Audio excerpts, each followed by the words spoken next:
ग्रंथ में वर्णन आता है कि ताज बेगम का स्वभाव था, वो भले ही मुस्लिम कुल में जन्मी लेकिन उनके मन में दया का भाव था। वो कभी भी अवसरों पर, इनके उत्सवों पर जो भी मांस आदि खाने का प्रकरण होता था वो नहीं खाती थी, बल्कि लड़ती थी अपने पिताजी से। पिताजी, एक जीव को मार करके हम कैसा उत्सव मना रहे हैं, हम कौन से भगवान को प्रसन्न कर रहे हैं। जो एक जीव की मृत्यु स्वीकार कर रहा है वो परमात्मा एक दिन हमारी मृत्यु भी स्वीकार कर लेगा। ऐसे परमात्मा को हम कैसे भजन कर सकते हैं। पिताजी इस बात से बहुत लड़ती थी अपने घर में, दया की भावना थी, इसलिए गोपीनाथ जी को भागे। छोटी सी ताज बेगम मंदिर में प्रवेश कर गई। यहां बाहर बैठे मधु पंडित जी को अचानक से पता चला, उस समय किसी का भी मंदिर में गैर हिंदुओं का प्रवेश वर्जित था। क्यों?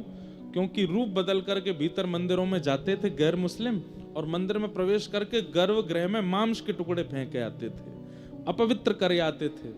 और एक बात और बताऊं, हमारे यहां अपरस का नियम ज्यादा नहीं था, सबको मंदिर में जाने का अवसर मिलता था और सबको ठाकुर जी की कम से कम दहली तक प्रणाम करने का अवसर मिलता था। लोग ही कितने जाते थे, दिन भर में 40 लोग चले जाएं, 20 लोग चले जाएं, बहुत बड़ी बात। सबको ठाकुर जी की दहली तक, कहीं कहीं तो ठाकुर जी के चरण छूने तक का अधिकार था। मुगलों के बाद जब अपवित्रता इन्होंने फैलानी प्रारंभ की, तब अपरस की स्थिति, सबको नीचे ही रुकना है, ऊपर कोई नहीं आएगा, पुजारी जी को कोई नहीं छुएगा, ऊपर कोई नहीं, ये सब नियम बन गए। मधु पंडित जी ने जैसे ही देखा कि ये फादल खान की बेटी भीतर घुस गई, उन्होंने तुरंत रायसल राजपूत से कहा, ये गलत है, लेके आओ। बस यहां मानो जैसे वो धीरे धीरे जा रही थी, गोपीनाथ जी उसको इशारा करके अपनी ओर बुला रहे थे, ताज बेगम जा रही थी, इतने में ही रायसल आए और हाथ पकड़ के बाहर ले आए। वो कहती रही कि वो मुझसे कुछ कह रहे थे, वहां कोई है अंदर, लेकिन किसी ने उनकी नहीं सुनी, ले गए। ये प्रथम बार मिलन हुआ ताज बेगम का ठाकुर जी से, बस एक अनुभूति जैसी हुई। उसके बाद धीरे धीरे ताज बेगम बड़ी हुई, मदरसों में जाके पढ़ती थी, अपने धर्म के ही सब चीजें वो सीखने लगी, करने लगी, धीरे धीरे सब उनका हुआ, बड़ी हुई। एक बार फादल खान को अकबर ने दिल्ली बुलाया और फादल खान अपनी पुत्री ताज बेगम को लेकर के गए।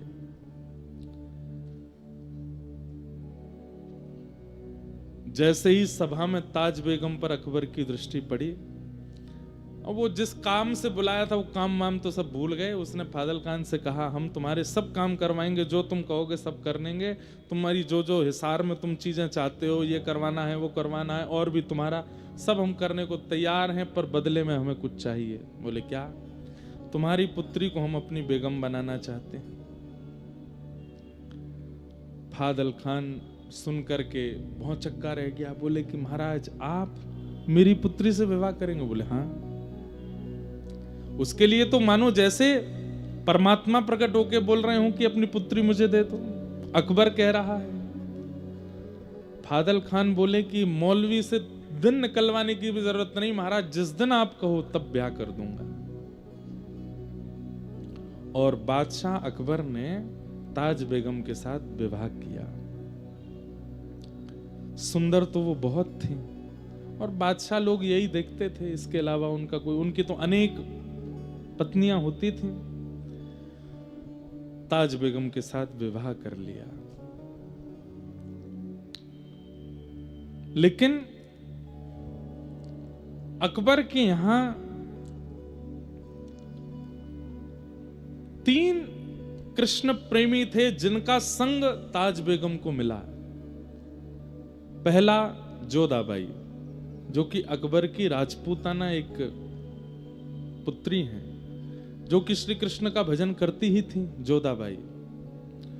दूसरी थी बीरबल की बेटी शोभावती, जो अकबर के महामंत्री बीरबल हैं, उनकी बेटी शोभावती ये गुसाई श्री विठलनाथ जी की शिष्या थी, जिन्होंने श्रीनाथ जी को प्रकट किया। ऐसे श्रीमद वल्लभाचार्य जी महाराज के पुत्र हुए गुसाई विठलनाथ जी, उनकी शिष्या थी बीरबल की पुत्री शोभावती। ये जोधाबाई की सेवा में रहती थी, ठाकुर जी की सेवा में। और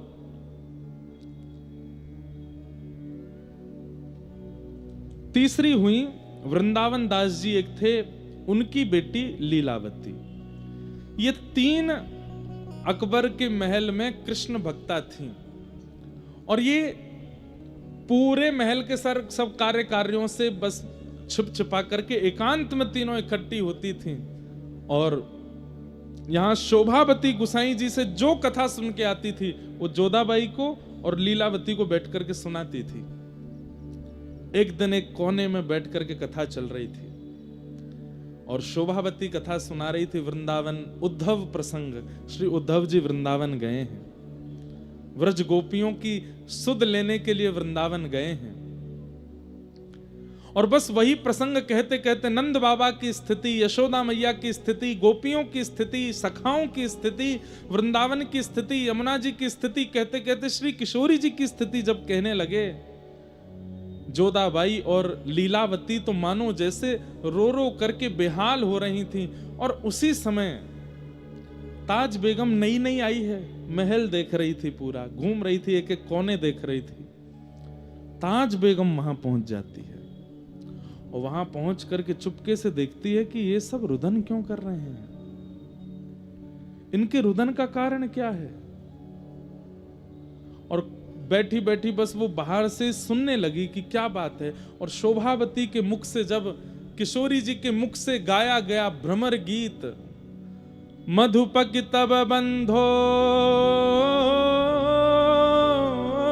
माष्पशांग्रिम सपत्न्या कुछ विलुलित माला कुमकुमश्मश्रुभिर्न बहतु मधुपतिस्तन्मानिनी नाम प्रसादम यदु सदसि विडम्ब्यम यस्य दूतस्त्वमित्रिक। श्री किशोरी जी उद्धव जी से कह रही हैं, अरे उद्धव, उद्धव को नहीं कह रही हैं, एक भौरे से कह रही हैं, अरे भौरे,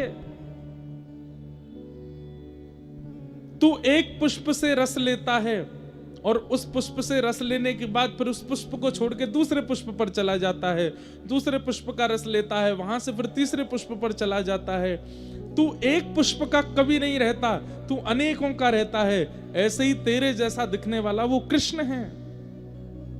हम ब्रज की सब गोपियों के मध्य में रास रचाया, हम सबसे प्रेम की डोर बांधी और अब हमें छोड़ के मथुरा चला गया।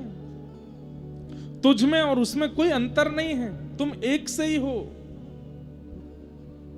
क्या बिगाड़ा था शूर्पणखा ने त्रेता युग में, जब ये कृष्ण राम बने थे तब विवाह करने के लिए इनके सामने आई थी, उसके नाक कान काट दिए। अरे इनकी शरण में आने वालों के साथ ही ऐसा ही व्यवहार करते हैं। किशोरी जी उस भ्रमर को डांट रही हैं और सब सखियां बैठ के सुन रही हैं। ये कथा शोभावती सुना रही है जोधाबाई और लीलावती को, और बाहर बैठी बैठी सुन रही हैं ताज बेगम। जैसे जैसे वो कृष्ण नाम बोलती हैं तैसे तैसे मानो ताज बेगम के पूरे शरीर में जैसे कोई स्फूर्ति जैसी आ जाती हो। अचानक से कृष्ण कृष्ण कृष्ण कहते जब किशोरी जी आर्तनाद करने लगी, रुदन करने लगी, और ये बात जब शोभावती सुना रही थी तो मानो जैसे बाहर बैठी हुई ताज बेगम का मन स्थिति ऐसी विचलित होने लगी। तभी वहां पास में रखे किसी वस्तु का स्पर्श हुआ, जोर की आवाज हुई, भीतर का जो ध्यान था वो टूट गया। उठ करके लीलावती बाहर गई तो देखा वहां पर मूर्छावस्था में पड़ी है ताज बेगम। तीनों उसको लेकर के भीतर आए। शोभावती बोली, ये स्थिति तो किसी अत्यंत प्रेमी की होती है। नेत्रों में आंसू हैं, मुख कंपायमान हो रहा है, शरीर पूरा ज्वर से चढ़ रहा है, ये स्थिति इसकी कैसे हो गई? हे जोधाबाई, मुझे लगता है कि ताज बेगम कहीं ना कहीं किसी ना किसी रूप में हमारे प्रियतम से जुड़ी हुई है, तभी ऐसी स्थिति इसकी बनी है। ये प्रेम पुलकित लक्षण सामान्य रूप से किसी के अंदर प्रकट नहीं होते जो इसके अंदर प्रकट हो रहे हैं। जल का छिड़काव किया, ताज बेगम जब होश में आई पूछा, तुम ऐसी क्यों हो गई थी? ताज बेगम कहती है, आप जो यहां बैठ करके सुना रही थी, मुझे नहीं पता वो कौन है, मुझे नहीं पता उद्धव कौन है, मुझे नहीं पता वो गोपियां कौन है, ये वृंदावन, ये मथुरा, ये सब क्या है। बस मुझे एक बात याद है कि मैं बाल्यकाल में अपने पिता के साथ वृंदावन गई थी और वहां मैंने एक झांकी देखी थी। शोभावती बोली, थोड़ा बताओगी कैसी झांकी? बोला, हाँ वो झांकी तो मुझे आज भी अनुभव होती है। कैसी झांकी थी? बोले, सिर पर मुकुट धारण था, कमल जैसे सुंदर नेत्र थे, मधुर मुस्कान थी, ऐसे भुजा में वंशी धारण की हुई थी, पीतांबरी पहनी हुई थी और पैर कुछ टेढ़े से धारण कर रखे थे, सीधे नहीं खड़े थे वो, और मुझे अपनी ओर इशारा कर रहे थे। शोभावती, जोधाबाई और लीलावती तीनों सुनकर के रुदन करने लगी और बार बार ताज बेगम को हृदय से लगाने लगी। अरे तुम तो चुनी हुई हो, तुम तो पहले ही स्वीकार कर ली गई हो। ताज बेगम बोली, मैं नहीं जानती इन सब के बारे में ज्यादा, पर पता नहीं क्यों आपके मुख से वो बात सुनना, आप लोगों की यह स्थिति देखना, मुझे मन कर रहा था कि आप शांत ना हो और मैं उसे सुनती रहूं। आप जब वर्णन कर रही थी, मेरे चित्त में अपने आप प्रकट हो रहा था कि कोई नदी बह रही है, सुंदर सुंदर वृक्ष वल्लरियां हैं, सुंदर पर्वत हैं, और वहां नील कांति का कोई व्यक्ति घूम रहा है, उसका मुख नहीं दिख रहा था। ये सारे अनुभव होना सामान्य बात नहीं थी एक जोधाबाई के लिए, जो मदरसों में पढ़ी है, जिसने पूर्ण रूपेण संपूर्ण मुस्लिम भावों को अपने जीवन में रखा है। वो कैसे अनुभव कर सकती है इन बातों का? ठाकुर जी ने चुना है उसे। अब तो 3 से 4 हो गई और शोभावती, लीलावती, जोधाबाई जब जब कीर्तन भजन करती हैं, ताज बेगम बैठ करके सुनती और सुन के खूब रोती। लेकिन ताज बेगम अकबर को इतनी प्रिय थी, वो ज्यादा देर अपने से दूर उसको रहने नहीं देते थे, और ये घूम घूम करके आती और बस इनसे योजना बनवाती कि कैसे भी मुझे उनसे दूर लाओ। जोधाबाई के ठाकुर जी का उत्सव होता, ताज बेगम खूब उसमें आनंद करती।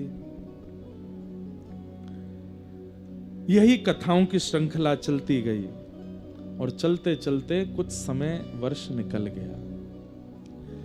आज ताज बेगम शोभावती से कहती है, मुझे ऐसा क्यों लगता है कि मैं एक जगह रुक गई हूं, उससे आगे नहीं बढ़ पा रही हूं। मैं एक स्थान पर ही, एक भाव में ही हूं, उससे ऊपर मेरे भाव जा नहीं पा रहे हैं। आप नित्य कथा सुनाती हैं, पर मेरी स्थिति एक ही जगह, मानो जैसे मैं कहीं फंस गई हूं। उससे आगे बढ़ने का, इस पथ पर और आगे जाने का, जिस प्रियतम की आप चर्चा सुनाती हैं, उनसे और मिलने का और क्या उपाय हो सकता है? तब शोभावती कहती है, गुरु आश्रय, शरणागति, गुरु दीक्षा, ब्रह्म संबंध, यही हैं वो नियम जिनसे कोई गुरु तुम्हें स्वीकार, मतलब भगवत प्राप्त व्यक्ति तुम्हें स्वीकार करे तो तुम्हारी गति बढ़ने लगेगी। ताज बेगम बोली, मुझे गुरु कैसे मिलेंगे? बोले, मेरे गुरुदेव गुसाई श्री विठलनाथ जी हैं, तुम चाहो तो उनसे दीक्षा ले लो। बोले, कैसे लूंगी मैं? मुझे कभी बादशाह जाने नहीं देंगे, और बादशाह आप लोग जानते हैं कि वो 24 घंटे मेरी पहरेदारी सी करते रहते हैं, पूछते रहते हैं कहां हैं, ताज कहां है, ताज कहां है। उन्हें 24 घंटे मैं चाहिए हूं। इन सबके बीच से निकल करके गुरु आश्रित होना, ये कैसे होगा? बहुत ध्यान से सुनिए, आज पहली बार हम इतने विस्तार से सुना रहे हैं ताज बेगम का चरित्र। तब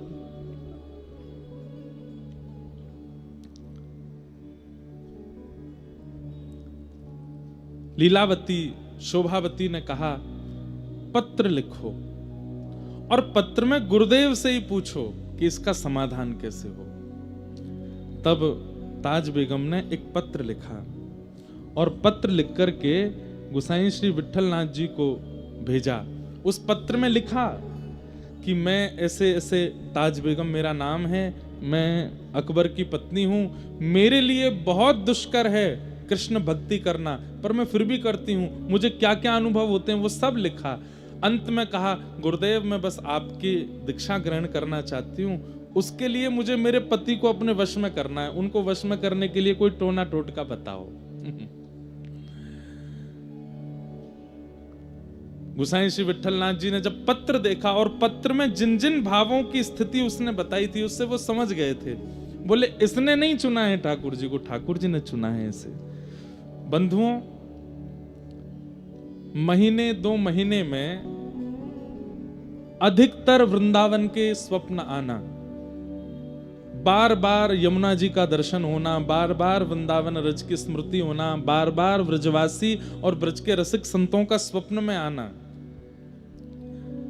अनायास ही बिना किसी प्रयोजन किसी प्रयास के व्रज से कोई सामग्री घर आ जाना। और जब जब आप अपना फोन भी देखो या कुछ भी, मतलब ये कोई कोइंसिडेंस जैसा हो कि जब जब आप कुछ भी आधुनिक यंत्र भी खोलते हैं तो कोई व्रज की चर्चा या व्रज का भाव ही सुनाई देता है। और इसमें सबसे विशेष है कि स्वप्नावस्था, आपकी निद्रा अवस्था में व्रज बार बार आपके चित्त में आता है, तो कहीं ना कहीं गुरु या गोविंद के द्वारा आप स्वीकार किए जा चुके हो, ये उसका प्रमाण है। ताली तो आपने ऐसे बजाई जैसे सबको स्वप्न आता है वृंदावन का, नहीं। महीने में 1 बार आ गया, 2 महीने में 2 बार आ गया, ये नहीं, बार बार आता है, बार बार स्मृति होती है वृंदावन की। कुंज गलियों का अनुभव होता है, कभी निधिवन राज का दर्शन, कभी वृंदावन के श्री सेवा कुंज का दर्शन, कभी श्री राधा रमन लाल जी का दर्शन, कभी राधा वल्लभ जी का दर्शन, और नहीं तो वहां के रसिक संतों का दर्शन, वहां के ब्रजवासियों का दर्शन।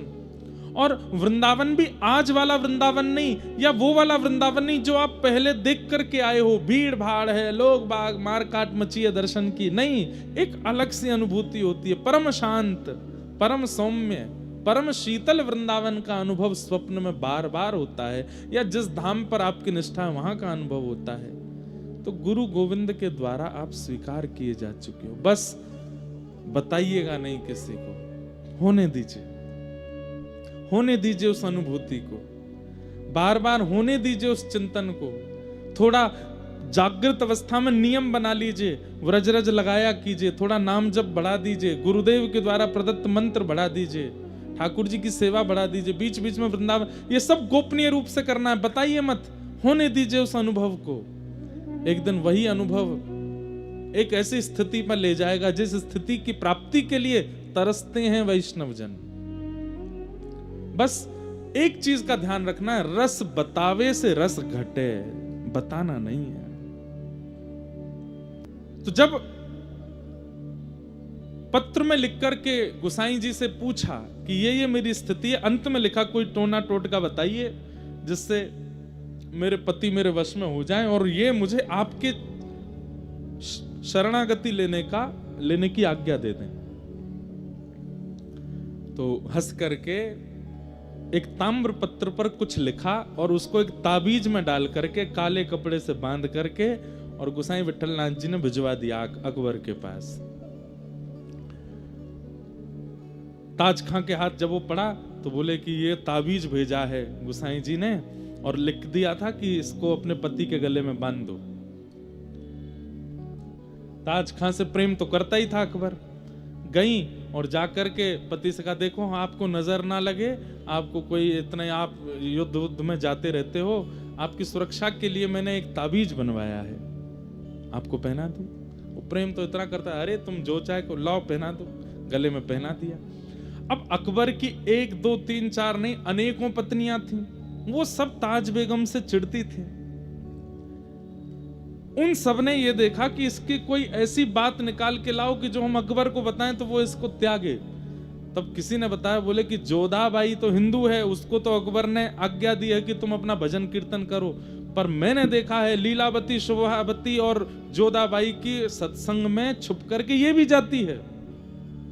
और कहीं ना कहीं अकबर के गले में जो ताबीज है, इसने किसी हिंदू फकीर से बनवा के मंगवाया है अकबर को अपने वश में करने के लिए।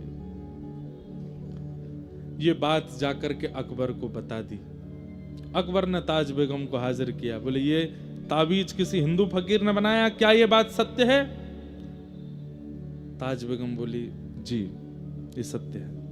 और क्या तुम जोधा बाई के सत्संग में और वो लीलावती शोभावती की कथा होती है, तुम उसमें जाती हो? हाँ मैं जाती हूं। बोले दंड तो तुमको दूंगा, लेकिन पहले मैं ताबीज खोल के इसके अंदर क्या लिखा है, क्या डाला है वो देखूंगा। और ताबीज खोल करके उसने अंदर से पत्र जब निकाला तो अंदर क्या लिखा था उसमें, कामन तामन टोटका।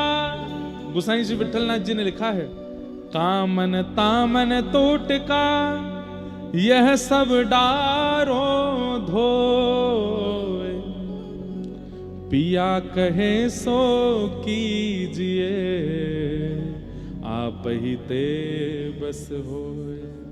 क्या लिखा था कि ये कामन तामन टोटका टोना आदि इन सबको छोड़ो, तुम्हारा पति जो कहे वो करो, उसी में तुम्हारी भलाई है। ये लिखा था उसने। ये पढ़ करके अकबर तो बड़ा खुश हुआ, बोले फकीर तो बहुत अच्छे हैं, इन्होंने तो स्पष्ट लिख दिया है कि ये टोना टोटका वगैरह इन पे भरोसा मत करो, पिया कहे सो कीजिए, आप ही बस हो। मेरा मन हो रहा है, अरे ये ताबीज तो बहुत अच्छा है, ये ताबीज तो है, तुम सब इसकी शिकायत, तुम सबको भी ऐसे ताबीज बनवाना चाहिए, पिया कहे सो कीजिए।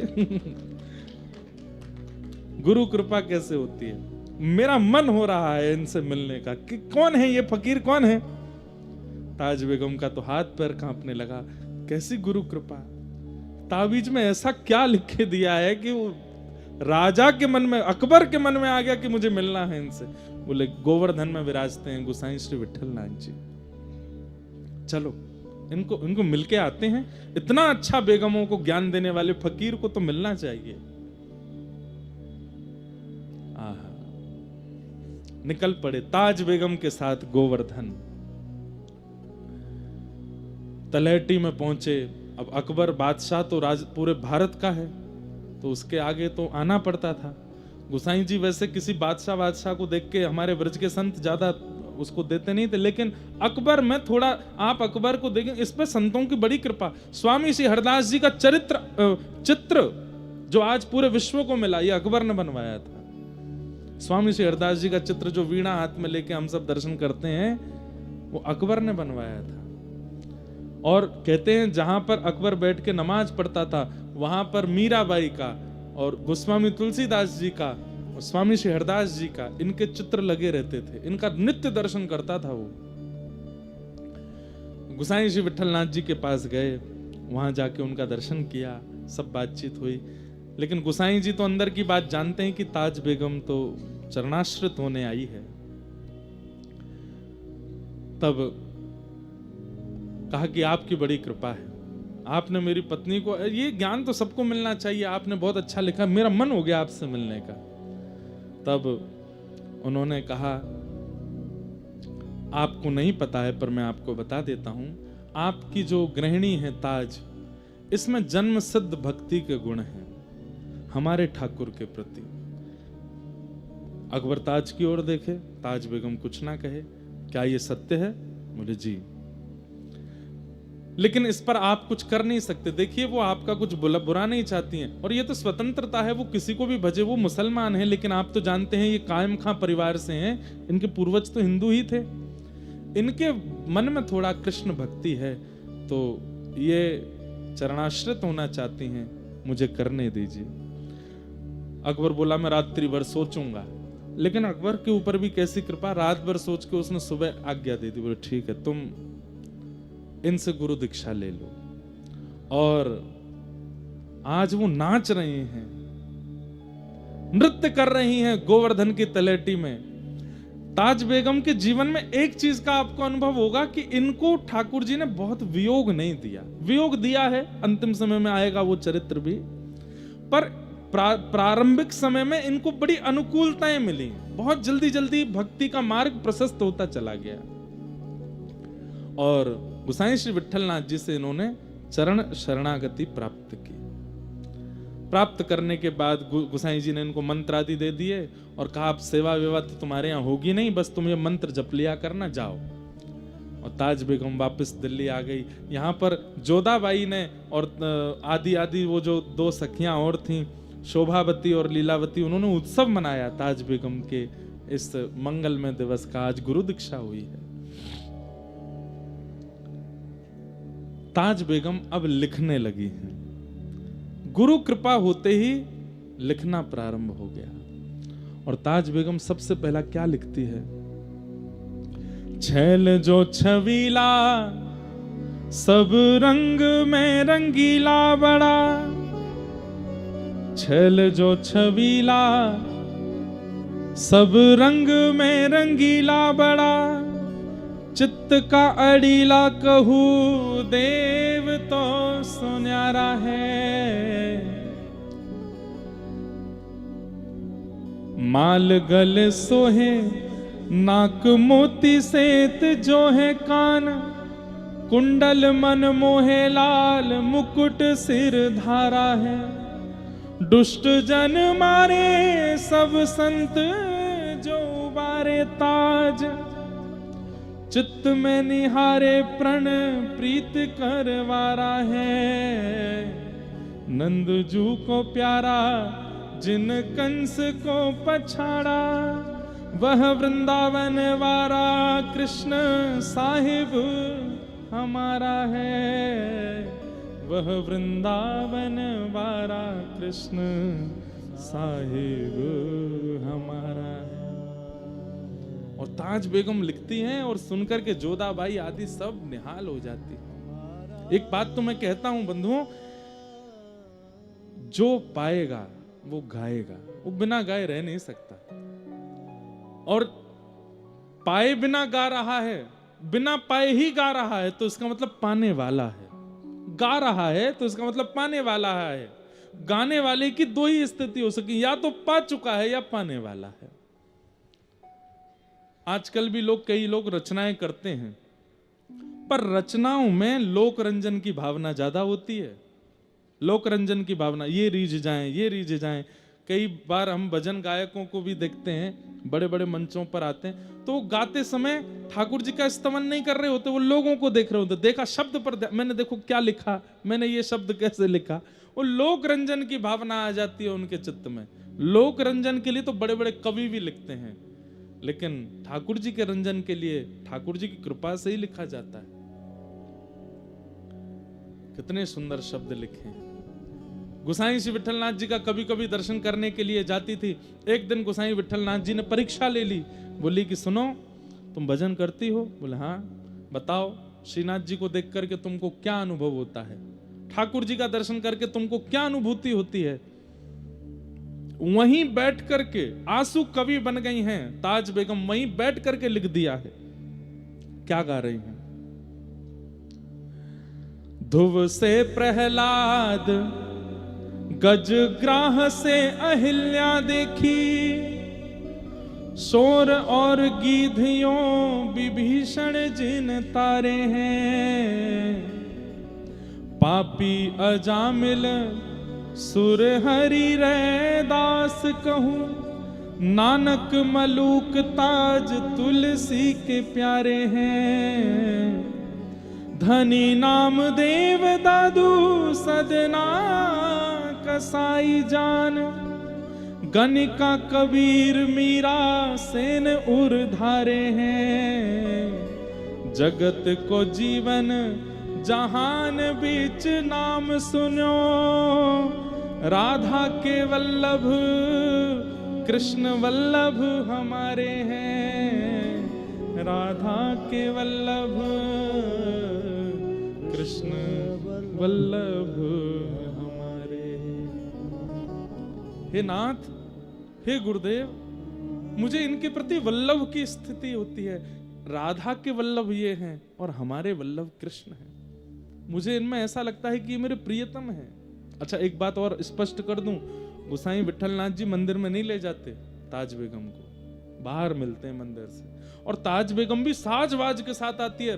भाई रानी है, लेकिन वह भी इतनी मर्यादा जानती है, कभी नहीं कहती कि मुझे अंदर ले चलो। बाहर ही बैठ के मिलते हैं गोसाई जी उससे, एक खिड़की है वहां से दर्शन करती है। आज गुरुदेव से कहती है अब मैं रह नहीं पा रही हूं दिल्ली में, मैं क्या करूं, बार बार मेरे प्राण निकलने को होते हैं, मुझे वृंदावन चाहिए, मुझे व्रज चाहिए, मैं यहां से दूर नहीं रह पाऊंगी। गोसाई जी ने कुछ नियम बताए, बोले इनका पालन किया करो। अब यहां अकबर को भी अनुभूति हो रही है कि धीरे धीरे धीरे धीरे ताज बेगम जो है ये हमारे वश में नहीं है। इसकी स्थिति अब ऐसी होती जा रही है कि वो दिखने लगी है। 4-5 मौलवियों ने आकर के अकबर से कह दिया, अकबर हमने महल में सुना है कि एक हिंदुवानी आपकी मुगलानी जो है वो हिंदुवानियों का प्रचार करती है, वहां हमने सुना है विठलनाथ जी से दीक्षा लेके आई है, ऐसा ऐसा कुछ। तो अकबर कहते नहीं नहीं ऐसा कुछ नहीं। बोले अगर ऐसा है तो ये आपकी राजगद्दी के लिए बहुत घातक है। अगर ये बात पूरे भारत के मुसलमानों को पता चलेगी तो आपके प्रति श्रद्धा खत्म हो जाएगी। अकबर को लगने लगा कि जोधाबाई तक तो ठीक है, लेकिन ताज बेगम की खबर अगर बाहर फैल गई कि वो कृष्ण भजन करती है, कथा सुनती है, तो मेरे प्रति अश्रद्धा हो जाएगी।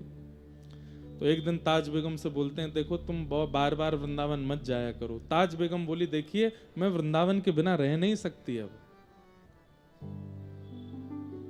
मैं वृंदावन के बिना रह नहीं सकती, अब मुझे जाना है और मैं आपसे प्रार्थना कर रही हूं मुझे रोकिए मत, नहीं तो मेरा देह रह जाएगा, प्राण निकल जाएंगे। मैं बस आपसे एक ही चीज मांगी, हर महीने मुझे वृंदावन जाने दिया कीजिए, मैं वृंदावन के बिना अब रह नहीं सकती।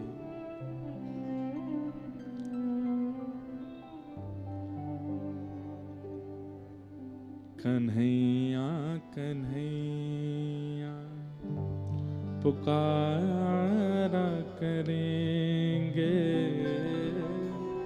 लताओं में व्रज की गुजारा करेंगे। कन्हैया कन्हैया पुकारा करेंगे, लताओं में ब्रज की गुजारा करेंगे। हो जो रूठेंगे हमसे वो बांके बिहारी,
ब्रह्मांड सारे उन्होंने नचाए हैं ब्रह्मांड सारे।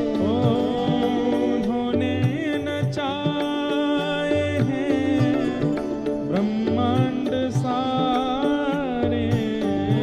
उन्होंने नचाए हैं ब्रह्मांड सारे। मगर अब उन्हें हम नचाया करेंगे। मगर अब उन्हें हम नचाया ओ मगर अब उन्हें हम नचाया करेंगे। मगर अब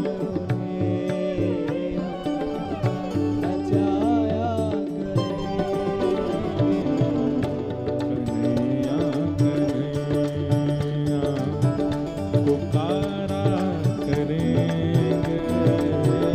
लताओं में व्रज के गुजारा करेंगे। कन्हैया कन्हैया पुकारा करेंगे। लताओं में ब्रज की गुजारा। वृंदावन वृंदावन वृंदावन रहो रे।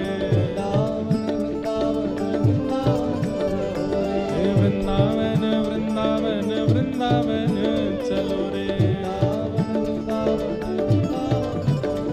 हे वृंदावन की गलियों में राधे राधे कहो रे। हाँ वृंदावन की गलियों में राधे राधे कहो रे। श्री वृंदावन वृंदावन वृंदावन रहो रे। श्री वृंदावन वृंदावन वृंदावन कहो रे। हे वृंदावन की गलियों में राधे राधे कहो रे। श्री वृंदावन की गलियों में श्यामा श्यामा रटो रे। जय राधे राधे जय राधे राधे जय राधे राधे श्री राधे राधे हमें श्याम से मिला दे। वृंदावन में बसा दे। श्री राधे राधे जय राधे राधे श्री राधे राधे जय राधे राधे जय राधे राधे श्री राधे राधे।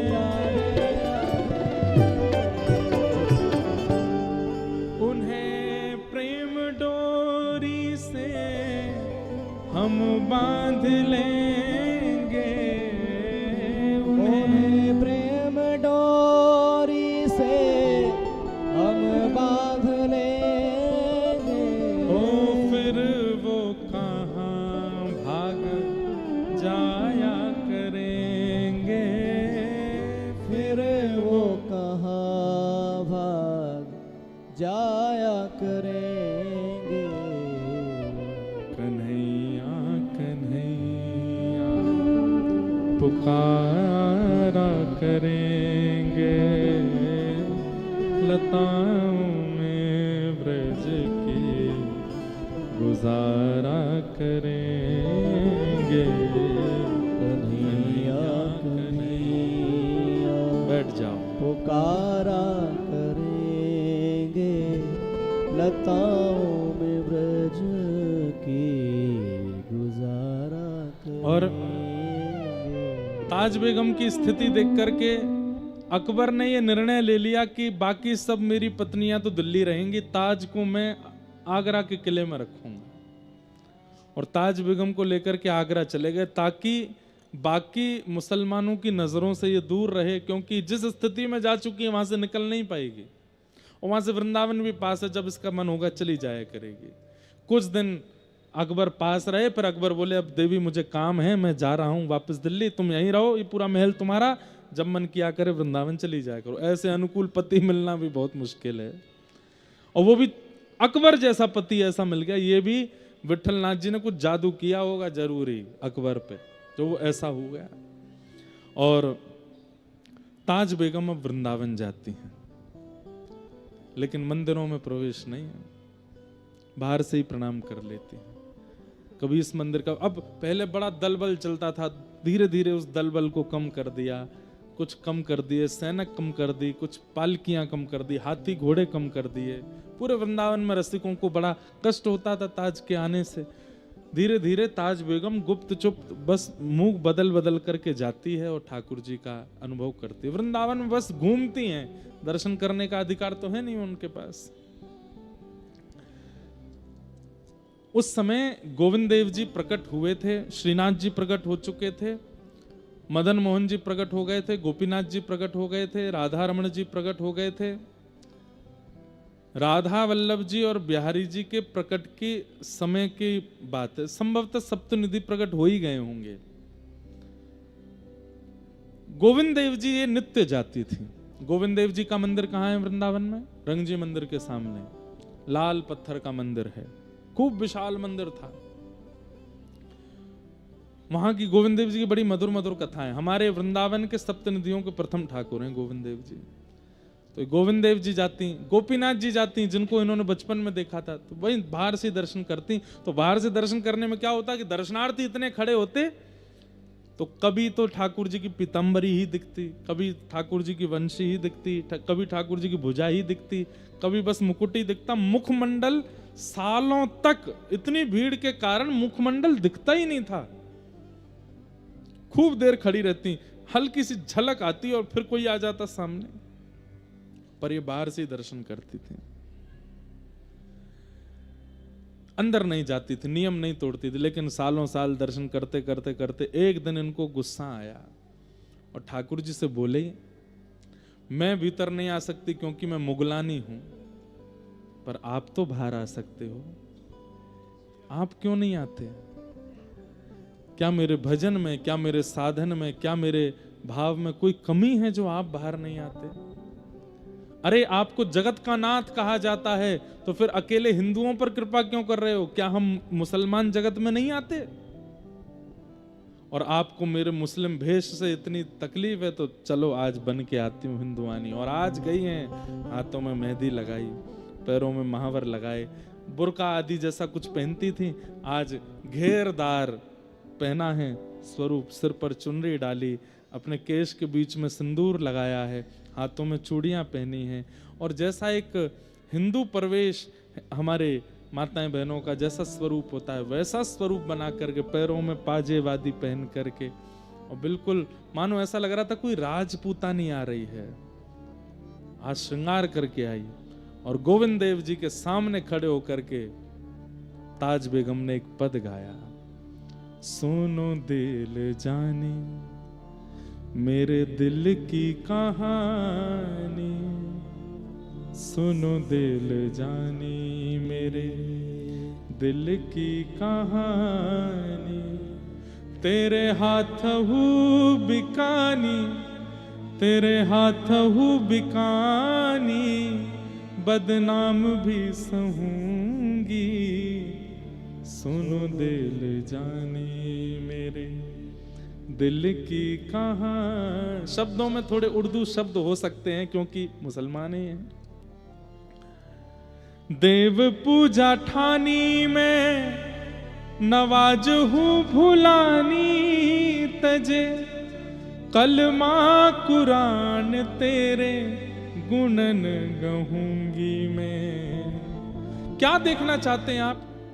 गोपियां आई थी, मैंने सुना था लीलावती जब कथा सुनाती थी दिल्ली में, वो कहती थी कि जब गोपियां सब छोड़ करके आपकी शरण में आई, आप उनसे भी पूछ रहे थे कि क्यों चली आई हो। तब गोपियों ने कहा था, मयिवम विभोर हति भवान गदितुम नृशंसम संत्यज्य सर्व विषयाम स्तवपाद मूलम। हम सब छोड़ के आपकी शरण में आई हैं, क्योंकि आप ही कहते हैं प्रेम गली अति सांकरी तामे दो ना समाये। जिस हृदय में आप बसते हैं उस हृदय में कुछ और नहीं होना चाहिए। इसलिए सब छोड़ करके गोपियां गई थी आपके पास, मैं भी सब छोड़ के आई हूं, सब छोड़ दिया मैंने। देव पूजा ठानी आप, मैंने सुना कि शंकर जी पर जल चढ़ाने से आप प्राप्त होते हो, तो मैं शिव जी का आराधन करने जाती हूँ। मैंने सुना यमुना स्नान से आप मिलते हो, तो मैं यमुना स्नान करती हूँ। मैंने सुना गले में कंठी माला पहनने से आप मिलते हो, मैं गहने नहीं पहनती, पूरे गले में कंठी माला पहन के रहती हूँ। कैसे भी मिलो तो सही। देव पूजा ठानी मैं नवाज हूँ भुलानी तजे, कलमा कुरान तेरे गुनन गहूंगी मैं। सुनो दिल जानी मेरे दिल की कहानी, तेरे हाथ हूँ बिकानी, तेरे हाथ हूँ बिकानी, बदनाम भी सहूंगी, सुनो दिल जानी। अगर आपको लगता है कि मैं आगरा में रहती हूं इसलिए आप मुझे नहीं मिल रहे, तो चलो ब्रजवास कर लूंगी। वृंदावन के बाहर सीमा पर एक निवास बना लिया, वहां रहने लगी। उसके बाद फिर 1 वर्ष प्रतीक्षा करी कि मैं भीतर नहीं आ सकती, लेकिन आप तो आ सकते हो बाहर। नहीं आए ठाकुर जी। फिर एक दिन श्रृंगार करके आई, फिर रोने लगी सामने आके। और क्या कह रहे हैं, सांवला सलोना सिर ताज सिर कूले दिए, तेरे नेह दाग में निदाग हो रहूंगी मैं। सुनो दिल जानी मेरे दिल की कहानी, तेरे हाथ हूँ बिकानी, तेरे हाथ हूँ बिकानी, बदनाम भी सहूंगी, सुनो दिल जानी। नंद के कुमार हे कुमार, हे कुमार,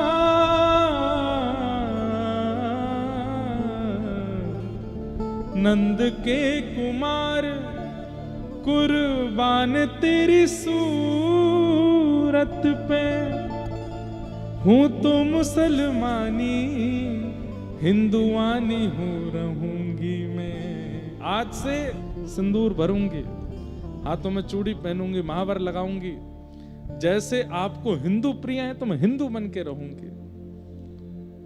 सुनो दिल जानी मेरे दिल की कहानी, तेरे हाथ हूँ बिकानी, तेरे हाथ हूँ बिकानी, बदनाम भी सहूंगी, सुनो दिल जानी।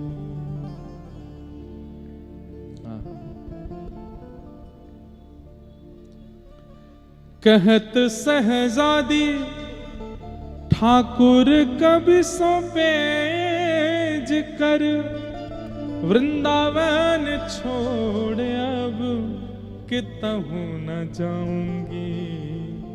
सुनो दिल जानी मेरे दिल की कहानी। सालों साल रोज जाती हैं गोविंद देव जी और यही पद गाती हैं गोविंद देव जी के सामने बैठ के। देखती हूँ आप हटीले हो तो मैं आपसे ज्यादा हटीली हूं। कब तक नहीं आओगे बाहर मुझसे मिलने? दर्शन बंद होने के बाद ताज बेगम निकल जाती थी। कोई संत महापुरुष कोई सत्संग कर रहे होते तो वहां बैठ के सुनती थी।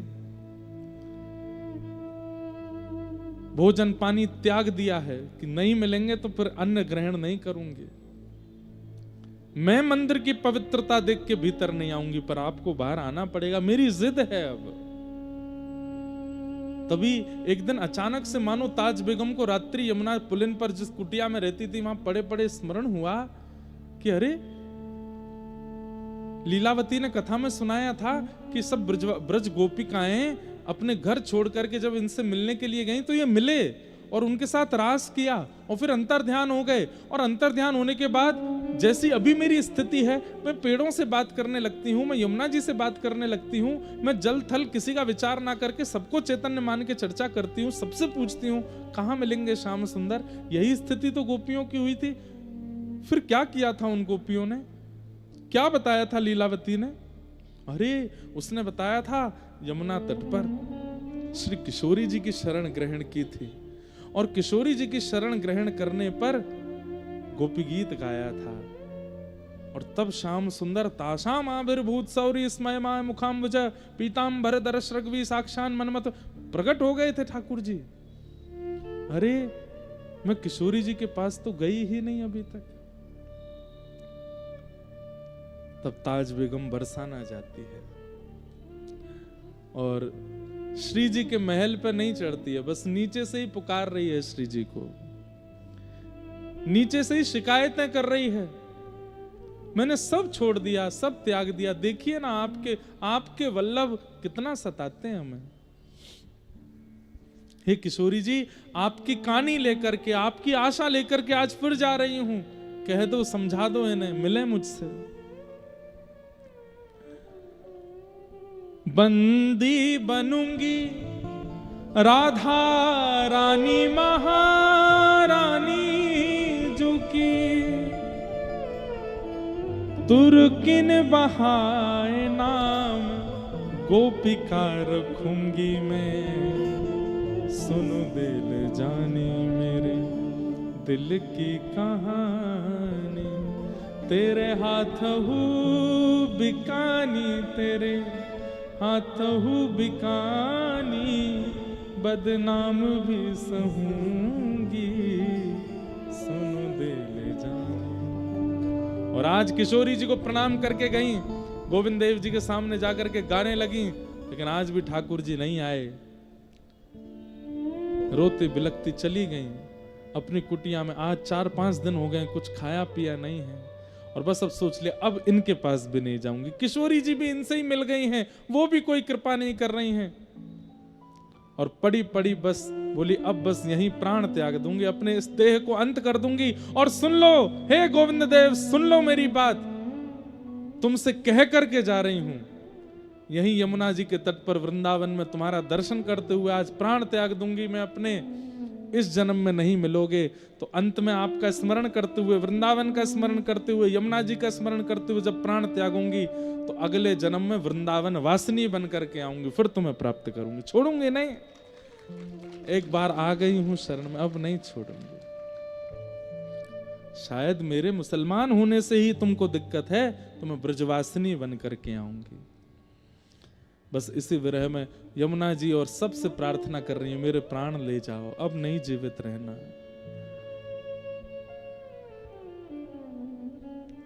तभी गोविंद देव जी अपने भोग प्रसाद का थाल एक अपनी पीतांबरी में बांध करके अपने कंधा पर धार, ये बड़ा थाल है, धर के निकल पड़े मंदिर से।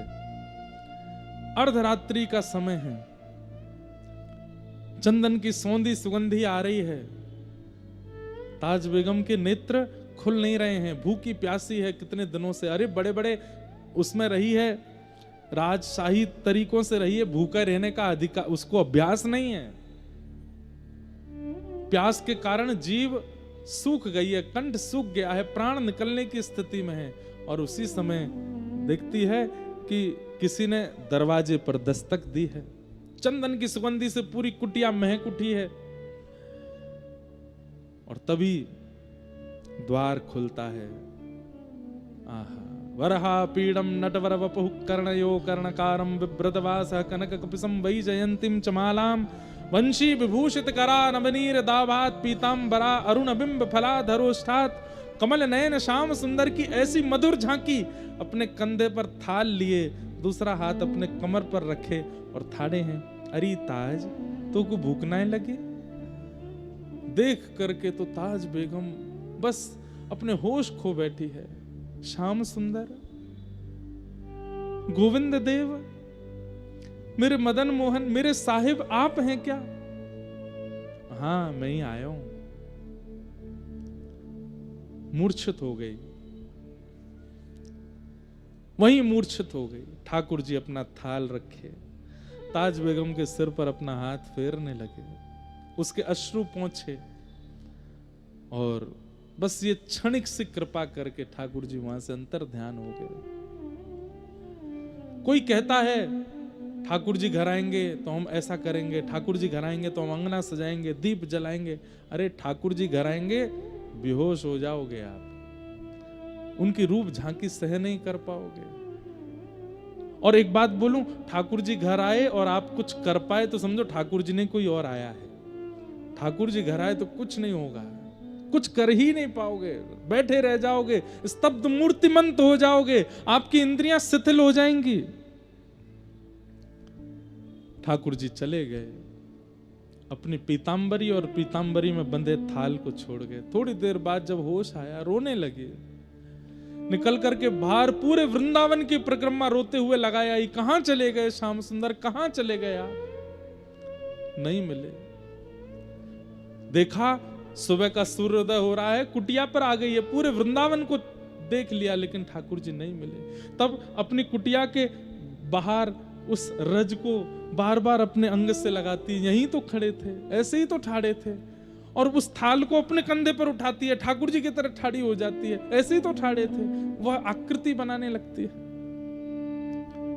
पीतांबरी को हृदय से लगा लेती है, बार बार उसको कभी मुख से लगाती है, हृदय से लगाती है, हृदय से लगाती है। थाल में रखे प्रसाद को खूब प्रेम से पाती है, यमुना जल पान करती है, और वहीं से किशोरी जी को प्रणाम करती है। आज तक बरसाने नहीं गई थी तो नहीं आए, हे श्यामाजू कल आपकी शरण में आई तो देखो नंदन नंदन थाल लेकर के आए, मुझे पवाने के लिए आए।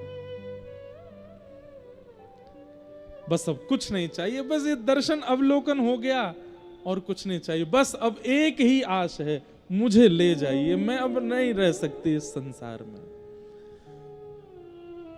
यमुना जल से थाल को पहुंच करके किसी के हाथ मंदिर भिजवा दिया। मंदिर के पुजारी ढूंढ ही रहे थे थाल कहां चला गया। जब थाल आया और पीतांबरी रखी देखी तो बोले कहां से लाए हो? बोले ताज बेगम के यहां से। पुजारी जी ने आके ताज बेगम से पूछा थाल तुम्हारे पास कैसे आया? बोले कि क्या मेरी सामर्थ है लाने की? नहीं तो कैसे आया होगा समझ जाइए। आप सुबह गए थे तो क्या मंदिर ताला खुला हुआ था? बोले नहीं। तो सोच जाइए कैसे आया था। पुजारी जी को ये बात समझ आ गई और उन्होंने जाकर के पूरे वृंदावन में ये बात फैला दी कि श्री ठाकुर जी ताज बेगम के यहां जाते हैं। अब तो यश होने लगा ताज बेगम का, घबरा गई इससे, ये नहीं चाहिए था मुझे। अब तो जहां से निकलती हैं लोग प्रणाम करते हैं, दंडवत करते हैं। अब तो मंदिर के द्वार खोल दिए, बोले भीतर आ जाओ दर्शन कर लो। ताज बेगम कहती नहीं, ये सब नहीं चाहिए था। आधी रात में ही वृंदावन छोड़ करके महावन चली गई, गोकुल के पास। भ्रातः तिष्ठ टले टले विटपिनाम ग्रामेषु भिक्षामटः स्वच्छंदम पिबयामुनम जलमलम चीराणि कंथाम कुरु सम्मानम कलयाति घोर गरलम। भक्ति में सबसे बड़ा विष क्या है? बहुत सम्मान मिलना। मिलना दोष नहीं है, उस सम्मान को ग्रहण करना ये बहुत बड़ा विष है। भक्ति घटेगी। हमसे पूछिए कितना अपने आप को बचाना पड़ता है, इतना सम्मान देते हैं, इतना सब कुछ मिलता है, नहीं स्वीकार करना। मतलब उनको तो दिखाना पड़ता है कि सब स्वीकार है, पर मन से उसका त्याग करना पड़ता है, नहीं तो भक्ति में शून्यता आ जाएगी। आधी रात निकल पड़ी और महावन चली गई ताज बेगम, और वहां जाकर के बस कृष्ण गोविंद का नाम गुणगान करती। अब एक बहुत सुंदर पद है, मुझे याद नहीं है, लेकिन उसकी अंतिम पंक्ति याद है। अब ताज बेगम बहुत सुंदर सुंदर पद रचना करने लगी है। अब हिंदी भाषा में करने लगी है, हिंदी से भी ब्रज भाषा में करने लगी। अब उर्दू शब्दों का प्रयोग नहीं करती है। तब होली का समय आया और वहीं महावन में एकांत में अपनी कुटिया में बैठी बैठी ताज बेगम मानसी चिंतन करती है ठाकुर जी का। और तब धमार का पद उन्होंने गाया, जो आज भी श्रीनाथ जी में धमार जब होली के पद आते हैं तो वो पद गाया जाता है। बहुरी ढप बाज रहे, इस प्रकार से वो पद है ताज बेगम का। तो उस पद की रचना कर रही थी ताज बेगम, और उस पद में सब वर्णन कर रही थी, कैसे रंग उड़ रहे हैं, कैसे वीर उड़ रहे हैं, कैसे सब गोपियां रंग खेल रही हैं, नंद बाबा की स्थिति, यशोदा मैया की स्थिति, ग्वाल बालों की स्थिति और सब गायों की स्थिति, व्रज का पूरा वर्णन करते हुए इतते आई कुंवर राधिका उतते कुंवर कन्हाई। और जैसे ही कुंवर कन्हाई का वर्णन किया, ठाकुर जी की झांकी देखी, अचानक से वो बस देखती जा रही हैं, लिखती जा रही हैं। अचानक से ठाकुर जी फेंट में गुलाल भर के लाए थे, और अचानक से रंग रंगित ठाकुर जी फेंट के गुलाल को अपने कंधा पे धारण करके, और वही मुद्रा जो पहली बार ताज बेगम ने देखी थी, हाथ में थाल है और एक हाथ कमर पर है, मंद मुस्का के पूछ रहे हैं तो भूख ना लगी। बस वही झांकी पुनः ठाकुर जी ने प्रकट कर दी मानसी में। और यहाँ पद लिख रही हैं, वो पद लिखते लिखते अचानक रुक गई। अब इस रूप का कैसे वर्णन करूं? ठाकुर जी मंद मंद देख रहे हैं। तभी ताज बेगम को दिखाई देता है कि उस होली में ताज भी खड़ी है, और ताज का हाथ जाकर के ठाकुर जी ने पकड़ा, ला करके होली के भीतर जैसे ही प्रविष्ट कराया है, ताज बेगम के प्राण वहीं छूट गए। आधा ही पद लिख पाई हैं, पूरा नहीं हो पाया था। वहीं बस कलम रखी रह गई ताज बेगम की। आज भी वो पद गाया जाता है, उस पद की रचना पूरी नहीं हुई थी, थोड़ी सी रह गई थी। तो बोले फिर क्या हुआ? उस दिन पूरे व्रजमंडल ने एक आकाशवाणी सुनी। ताज बेगम के प्राण निकलते ही अंतिम पंक्ति जो थी वो ठाकुर जी ने लिखी, निर्तत आवत ताज के प्रभु गावत गीत धमार। और ये आकाशवाणी में सबने सुना, जो ताज बेगम की स्थिति को जानते थे, ताज बेगम की कुटिया के आसपास ही रहते थे, उन्होंने जब ये आकाशवाणी सुनी, इतने मधुर स्वर में कोई बोले हैं, निर्तत आवत ताज के प्रभु गावत गीत धमार। जैसे ही भीतर प्रवेश करके देखा किसी सज्जन ने, तो देखा ताज बेगम मूर्छा अवस्था में पड़ी हैं। नब्ज देखी, श्वास देखी तो प्राण जा चुके हैं। हाथ में कलम थी और एक पद रचना हो रही थी। पद की ओर देखा तो उसमें पूरा पद था और अंतिम पंक्ति लिख रही थी, निर्तत आवत। बस इसके आगे नहीं लिख पाई थी।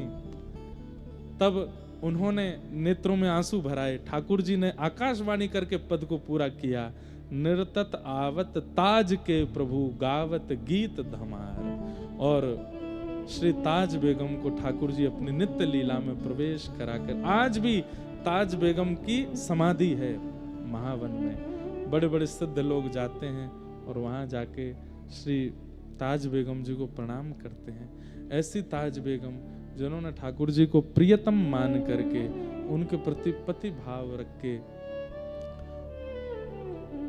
इतने विपरीत परिस्थिति परिवार में जन्म लेकर के भी, लेकिन विश्वास अटल करके ठाकुर जी को स्वीकार। मैं फिर कहूंगा, आप अपने व्यवहार स्वभाव का निर्माण अच्छा कर लीजिए। आप ठाकुर जी को नहीं स्वीकार करो, ठाकुर जी आपको स्वीकार करेंगे। आप तो केवल अपने स्वभाव का निर्माण, विचारों का निर्माण, व्यवहार का निर्माण अच्छा करो, ठाकुर जी आपको स्वीकार करेंगे। ये बात निश्चित है। ताज बेगम मुसलमान परिवार में जन्मी, अकबर की पत्नी बनी, इतनी विपरीतताएं होते हुए भी ठाकुर जी ने उनको स्वीकार किया। साधन नहीं था उनके पास, नाम जप नहीं था उनके पास, केवल व्यवहार था, विचार था, स्वभाव था, जिससे गुरु भी मिले और गोविंद भी मिले, दोनों की प्राप्ति हुई। ऐसी ताज बेगम के मंगल भाव को हम प्रणाम करते हैं, बार बार वंदन करते हैं। लेकिन एक मूल बात, जिनकी कृपा से ताज बेगम को ठाकुर जी की प्राप्ति हुई, कौन है? श्री किशोरी जी, हमारी श्री राधा रानी। उनकी कृपा के बगैर तो ठाकुर जी प्राप्त होंगे ही नहीं। उन्हीं की कृपा से, उन्हीं के भाव से शाम। तो अब ये बात है कि वृंदावन रसिकों को श्री जी को मनाना चाहिए, उनकी अनुकूलता धारण करो और श्री जी प्रसन्न हो जाएं, तो श्री जी प्रसन्न होकर के ठाकुर जी की प्राप्ति करा देते हैं।